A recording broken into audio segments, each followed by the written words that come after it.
Brilliance Audio presents the unabridged recording of Precious Gifts by Danielle Steel, performed by Dan John Miller.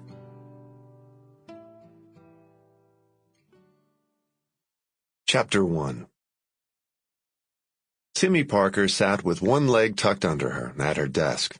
As the stress of the morning increased, she had shoved her long blonde hair into a rubber band, and by noon there were 4 pencils and a pen stuck through it. She wore a clean but wrinkled plaid shirt with the sleeves rolled up, over a tank top, torn jeans and high-top Converse, and no makeup.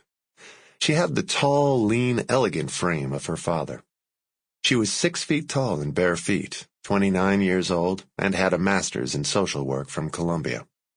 She was currently working for a foundation whose mission was to find free or low-cost housing for eligible members of the homeless population of New York, and she'd been at her desk since 6 o'clock that morning, trying to catch up on work.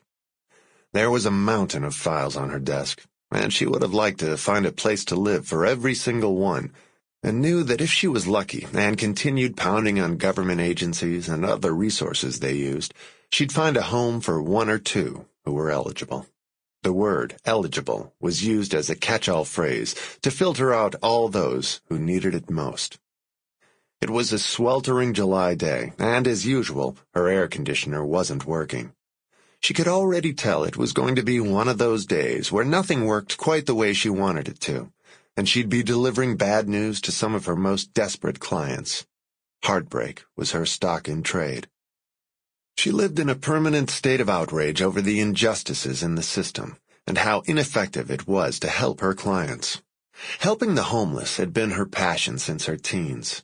She was a dedicated and deeply caring, though often angry, person.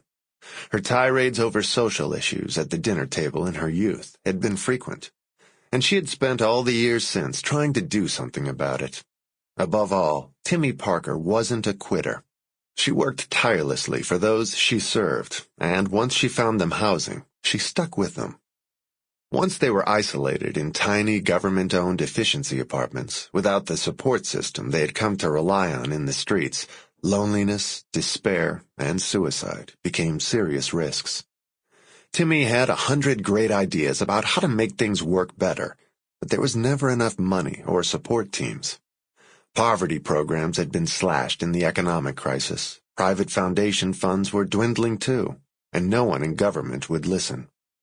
Timmie Sample complete. Ready to continue?